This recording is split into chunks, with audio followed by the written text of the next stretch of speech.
Well, the Denver Nuggets, along with likely the rest of the NBA, are looking like they might be in major jeopardy of having a newcomer crash the party and rip the Larry O'Brien this year. And really none of it should come as a very big surprise to anyone, nor should the way this second round series has started off, with the Timberwolves traipsing into Denver's building in Game 1 and largely bullying them for 48 minutes on the way to stealing the home court advantage off of the defending champions while putting them in their first series deficit in 2 years now.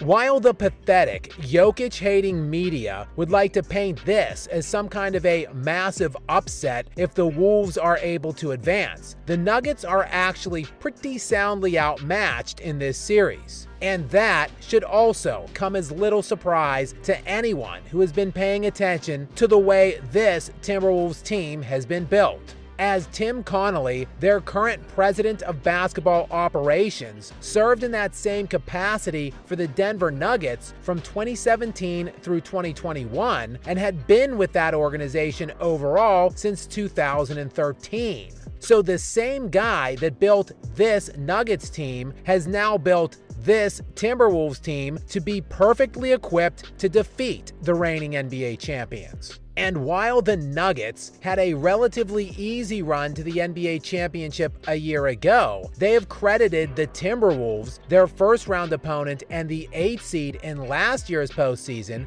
as being the toughest opponent they faced on the way to last year's title. Fast forward to this season, and the Timberwolves were the best team in the Western Conference for the majority of the year, as they held the number 1 seed in the conference for 97 of the 173 days that the regular season ran for, which was more time spent leading the conference than any other team. While their plus 6.5 net differential during the regular season was third best in the NBA this year, behind only Boston and Oklahoma City, while the Wolves' differential was over a point better than Denver.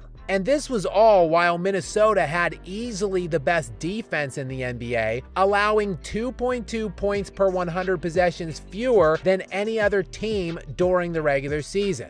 Not surprising, as they are anchored by this year's soon-to-be Defensive Player of the Year, Rudy Gobert, who will tie Dikembe Mutombo and Ben Wallace with 4 Defensive Player of the Year awards, which is the most in NBA history. While Gobert is flanked by a myriad of long, rangy athletes who also excel at the defensive end. Meanwhile, offensively, the Timberwolves are currently leading the NBA playoffs in scoring per game, led by the transcendent rising star Anthony Edwards and fellow former first overall pick Karl Anthony Towns. Towns, who sports career averages of 23 points per game and 11 rebounds. And this duo were both All-Stars this season, with Karl Anthony Towns actually dropping a 50-piece in said All-Star game, while this roster not only boasts those 2 All-Stars and this season's aforementioned Defensive Player of the Year, Rudy Gobert, but they also have this year's 6th Man of the Year winner, Naz Reid.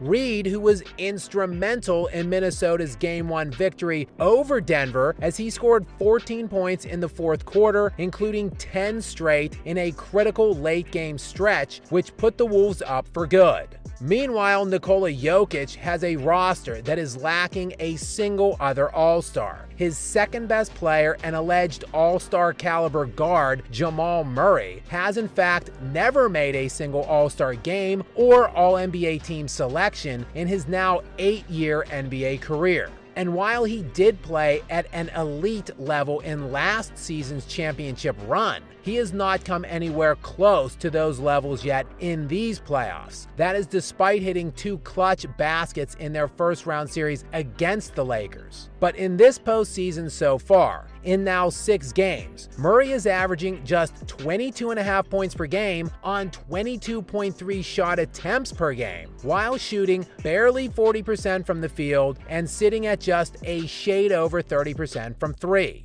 It's a complete crap. Quite frankly, Nikola Jokic is on an island right now with little other help, and he is being defended straight up by 7-footer Karl Anthony Towns, then bracketed by the help defense of 7-foot Defensive Player of the Year Rudy Gobert when he gets to the rim. And the Nuggets are not making the open threes they are being afforded by the defensive schemes of the Wolves. For the entire playoffs to this point now, the Nuggets are only shooting 32.5% from three as a team, which is 12th best out of 16 teams in this playoff field. But then again, despite the fact he is severely shorthanded in this series and outmatched at virtually every level against this Timberwolves team, it is the responsibility of the historically all-time great players to somehow find a way to get it done. And that will be the burden of Nikola Jokic moving forward. And the Nuggets do remain a sizable favorite for Game 2 tonight. However, it shouldn't surprise anyone if this series goes in the direction of the Minnesota Timberwolves. If the Nuggets do find a way to escape this series, it will be Nikola Jokic's best magic trick yet, as it is high time that the best defensive team in the league, that is also currently leading the NBA playoffs in scoring, starts being viewed as what they are, the current NBA title favorites.